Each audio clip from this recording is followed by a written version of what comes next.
හයි අද කතා කරමු ශ්‍රී ලංකාවේ විවාහයක වැදගත්ම පාරම්පරික අංගයක් වුණු පෝරුව චාරිත්‍රය ගැන. පෝරුව චාරිත්‍රයට මොනවද ඕනේ? ඒ දේවල් සැලසුම් කරගන්නේ කොහොමද? ඒ දේවල් වලට යන වියදම, ඒ දේවල් අද අපි කතා කරමු. පෝරුව චාරිත්‍රයට ඕනේ පළවෙනිම දේ තමයි පෝරුව. එතකොට සාමාන්‍යයෙන් ගොඩක් හෝටල් වල පෝරුව අපිට නොමිලේ හම්බ වෙනවා. ඔයාලා පෝරුවට එයාලා ළඟ තියෙන සැරසිලි වලට අමතරව, ඒ කියන්නේ අපි හිතමුකෝ අපි නැචරල් ෆ්ලවර්ස් සෙට් කරනවා කියලා පෝරුවට. එයාලා ළඟ තියෙන්නේ සාමාන්‍යයෙන් ගොඩක් හෝටල් වල නම් ආටිෆිෂල් මල්. ඒ විදිහට ඇඩ් කරගන්නව නම් අපිට වෙනම ඒකට ඇඩිෂනල් ගෙවන්න වෙනවා. අපි ගත්තේ එයාලගේ තිබ්බ පෝරුවමයි. හැබැයි අපි අවුට්ඩෝර් පෝරුව ගත්තේ. ඒ නිසා අපිට රුපියල් 5000ක් ඒකට ඇඩිෂනල් ගෙවන්න වුණා.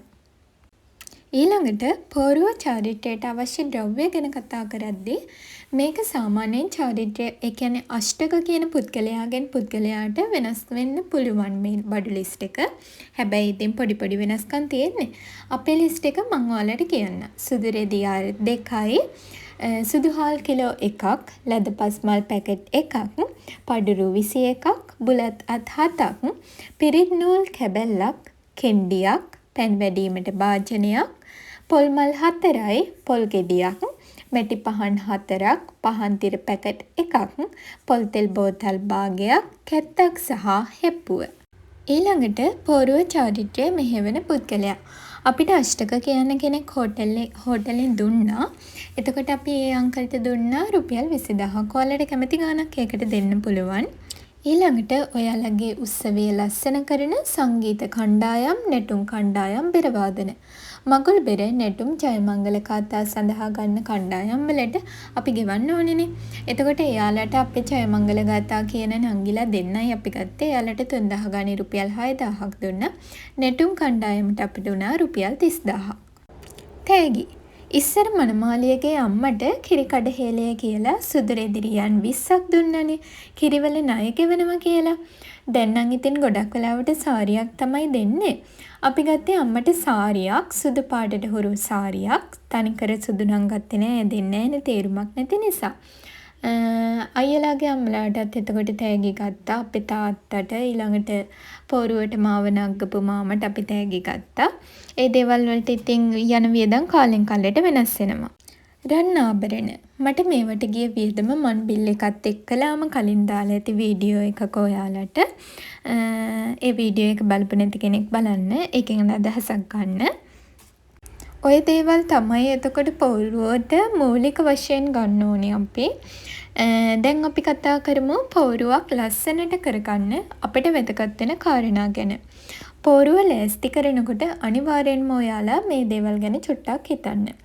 ෆොටෝස් ලස්සනට ගන්න නම් ෆොටෝග්‍රැෆර්ලාට හොඳට ඉඩකඩ තියෙන්න ඕනේ. කට්ටිය හැරෙච්ච ඉඩකඩ අඩු තැනක අපිට ෆොටෝස් ලස්සනට ගන්න අමාරුයි. අපිට එහෙම ප්‍රශ්නයක් උනේ නැහැ. මොකද එතන ගොඩක් ඉඩ තිබ්බා නිදහසේ කරගන්න.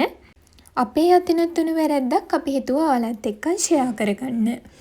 අපි පෝරුව ගත්තේ අවුට්ඩෝනේ. එතකොට අපි ගහක් යට තමයි පෝරුව ගත්තේ. සමහර වෙලාවට ඉර එළිය මදි. අන්න ඒ වෙලාවට අඳුරු ගතියයි අපේ ෆොටෝස්.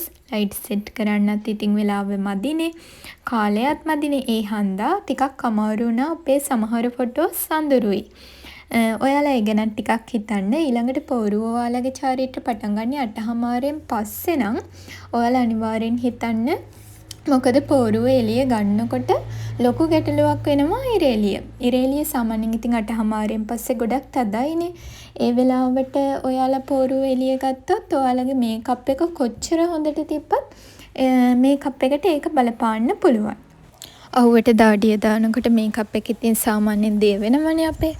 එහෙනම් මං හිතනවා ඔයාලට පෝරුව චාරිත්‍ර ගැන අවබෝධයක් එන්න ඇති කියලා. පෝරුව කියලා කියන්නේ ඉතින් ශ්‍රී ලංකාවේ විවාහයක සංස්කෘතික අංගයක්නේ ඉතින්. ඒ නිසා ඔයාලා මේ පෝරුව ලස්සනට ලෑස්ති කරගන්න, සැලසුම් කරගන්න. මොකද ඉතින් මේක ඇත්තටම හරි ලස්සන මතක එකතුවක්. ලස්සන දුක මේ හැමදේම මුසුණු තැනක් තමයි පෝරුව චාරිත්‍ර කියලා කියන ඒ මොහොත. ඒක නිසා ඒක ලස්සනට සැලසුම් කරගන්න. එහෙනම් ගිහින් එන්නම්. බයි. සබ්ස්ක්‍රයිබ් කරන් යන්න. ආදරේ.